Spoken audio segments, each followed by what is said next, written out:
There has to be more to life than this, right? You've done everything you were supposed to do, but somewhere along the way, you lost sight of who you were becoming, the woman God designed you to be. I'm Jamie Miller, certified Christian life and leadership coach, and this is On Purpose, Christian coaching for women, your space to get unstuck and walk boldly in your purpose. Each week, you'll get faith-filled coaching, biblical truth, and practical tools to help you move forward on purpose. Follow the show now because God has more for you.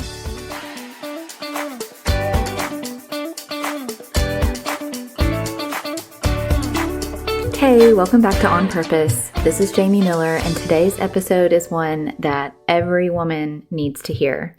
I started to say every woman in leadership, but that really is every woman. Whether you're leading a team, a business, your family, or even just trying to lead yourself, this one is for you. Honestly, you cannot lead others with clarity if you're confused on the inside. And you certainly aren't leading yourself well if you're confused. So leadership doesn't necessarily start with a strategy or systems. It actually starts with self-awareness. That's what we're going to talk about today. And in God's kingdom, self-awareness isn't self-centered. You're not focusing on yourself to build yourself up better than other people, but you're allowing the Spirit to lead you. Knowing who you are and whose you are is a key to any leadership. I remember a season when I was showing up every day for my family, for my job, doing all the right things, saying all the right things, or at least trying to. But on the inside, I just felt so empty. I've alluded to this before in other episodes, but I had the minivan, I had the nice house, I had all the things, the title, the position at work, I had influence, but my heart just was on guard. I was guarding my heart for all the wrong reasons. Proverbs 4:23 says, "Above all else, guard your heart. Everything you do flows from it." By the grace of God, I did realize that I was guarding my heart from people, not for purpose. I was honestly bogged down by shame that made me feel like I was never enough, never good enough, never smart enough, never whatever enough. And I'd been building these walls around my heart, thinking that I was actually protecting myself. But guarding your heart is not about building walls. It's about maintaining alignment. I might have been leading others well. I might have been, or at least I thought I was, but my heart was out of alignment. There was so much I didn't understand. If only I could go back and tell myself the things that I know now. I thought I was really doing a great job of pretending like everything was fine. But now I realize when our inner world is off, our leadership gets a little cloudy. And when our leadership gets cloudy, the people around us feel it. They see it, they feel it in our tone, in our decisions, just our energy.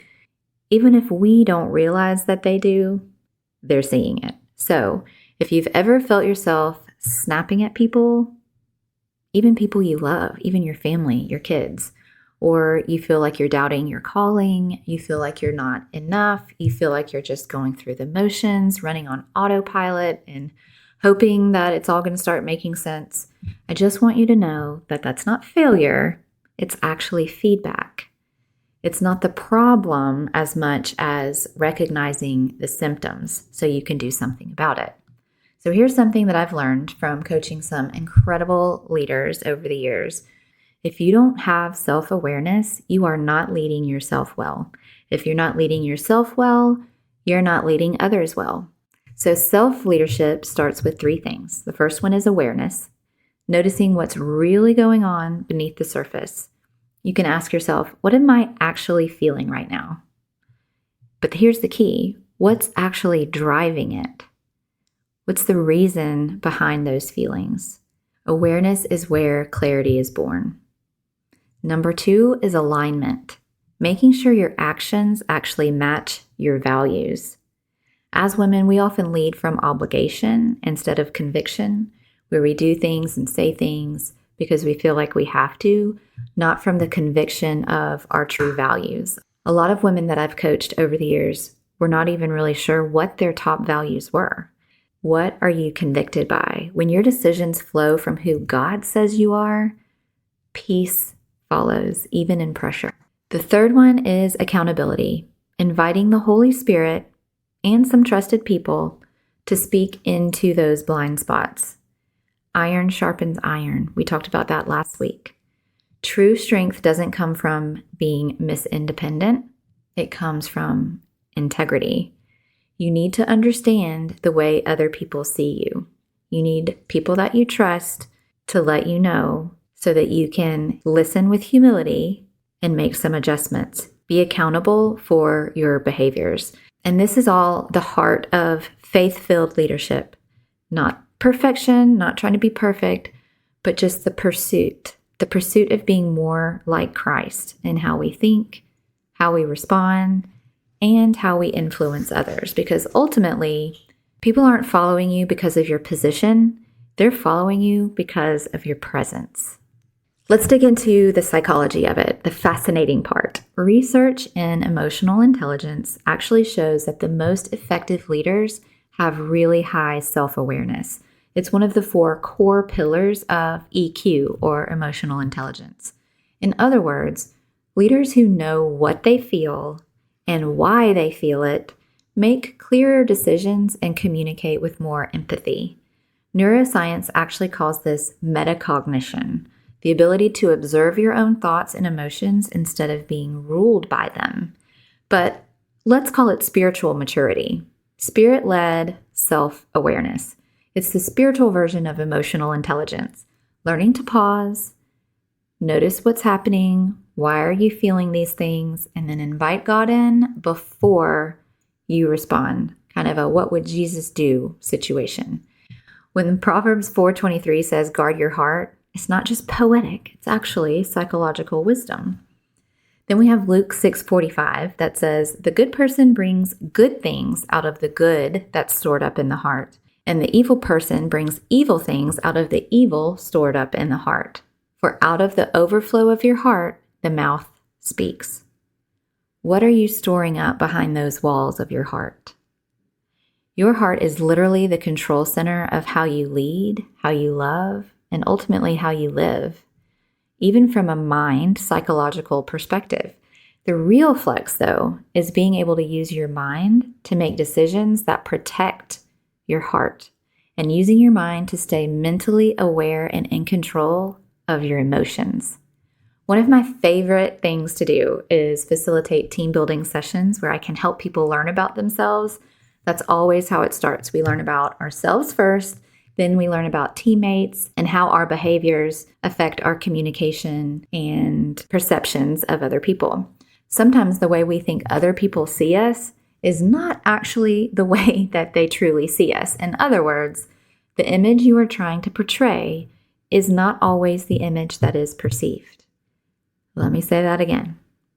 The image you are trying to portray is not always the image that is perceived.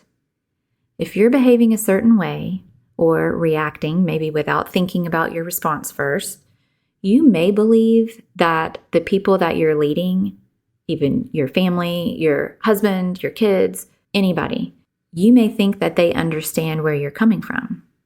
But what if I were to tell you that they may seriously have no clue why you're behaving the way you're behaving, and so they just assume that you're being rude, hateful, disrespectful? Then they respond based on their view of your behavior. So if their response doesn't match up with what you're expecting, you're going to think they're the problem. And simultaneously, they think you're the problem. Do you see how this can lead to a lot of relationship issues? Self-awareness helps you essentially see yourself the way others see you. And in a lot of cases that I've seen, some people are not too happy with their reflection once they finally truly see themselves. You can't expect other people to see you in a certain way if you are not self-aware. So this week, I want to challenge you to slow down and take a little inventory of your emotional intelligence. Let me ask you a few questions. Where are you leading from frustration instead of faith? Where are you reacting instead of responding? Is the image you are trying to portray the actual image that is being perceived? And finally, what would it look like to lead from within your heart, not from pressure, but from peace? Maybe that means you need to set a boundary. Maybe it means you need to forgive someone quietly so you can keep moving forward, surrendering that person or that circumstance to God. Maybe it means finally admitting, I can't keep leading like this, and asking God to realign your heart, allowing Him to show you where you're out of balance. Remember, clarity does not come from control. It comes from surrender. When you let God lead your inner world, He'll bring order to your outer one. Now, if you're able to right now, I want you to just take a deep breath. Think about one situation this past week that really drained you. What was going on? What happened? Picture how you responded. How did you react to the situation? Now, picture yourself responding differently, maybe more calm, more centered, more spirit-led, more self-aware. How does that change the situation? Does it make you more drained or less drained? What would shift if you paused to pray before you spoke? If you allowed God in before you reacted? Sometimes clarity comes when we stop trying to fix the situation and we actually start letting God fix the story that we're telling ourselves about it. We need to let Him in to our heart to break down those walls. Let God rebuild the walls that are keeping us bogged down by shame or rejection or whatever it is that we're holding on to inside of those walls. If you're in a season where you feel torn between who you were or who you are right now and who God's calling you to be, I want you to know that you do not need to beat yourself up. You're not behind in any way. You're just being rebuilt. You're letting God tear down the walls that you built around your heart and letting Him rebuild them in His way. Leadership and influence start on the inside. It starts with self-awareness because that's where God does His best work, in the quiet, in the refining, in the reset. And when your roots are deep, your fruit will last. That overflow of your heart that everybody sees, the way you lead yourself and the way you lead others, will eventually be evidence of His fruit that's growing inside of you. If this episode is speaking to you and you know you're ready for deeper clarity in your calling or in your leadership, I would love to walk with you through that. You can visit coachjamiemiller.com/coaching to learn more about my clarity and calling coaching sessions. In those coaching sessions, we go over your DISC results. So that's an assessment where you're going to learn all about who you are and why you behave the way you do. It's truly amazing. Self-awareness is the key. Then, if you're an executive and you have a team, then I would love for you to check out my team building opportunities at coachjamiemiller.com/services. I would absolutely love to come in and facilitate a team building session with your team. Listen, you don't have to figure it all out alone. Clarity comes in community. Sometimes you just need to say things out loud, maybe talk through it with someone that you trust for it all to start making sense. And especially with a team, it's amazing what happens when a group of people get together and start learning about themselves and each other and learning how behaviors are affecting other people on the team. It's incredible. If you can start to see where you are, then you can determine where you need to go. Next week, we're going to continue with a Leading with Clarity series, but I want you to remember, influence and leadership starts with you. Your awareness, your alignment, and your accountability. Don't just guard your heart from that defensive, wall-building perspective. Don't build a wall around your heart thinking that you're keeping it safe when you're really just keeping everybody else out and you're keeping God out. What's really happening is you're keeping the negativity inside, and that starts to fester. You need to guard your heart from that negativity and stay self-aware. Guard your heart more like a gardener, plucking out the weeds that are growing so that the fruit will not only grow, but will overflow. Overflow from your mouth in the words that you say, and it will overflow in your actions and the way people see you. Thanks for listening to On Purpose. If today's episode encouraged you, please be sure to follow the show, share it with a friend, and leave a review. And if you're ready for the next step, head over to my website, coachjamiemiller.com. It's time to stop surviving and start truly living on purpose.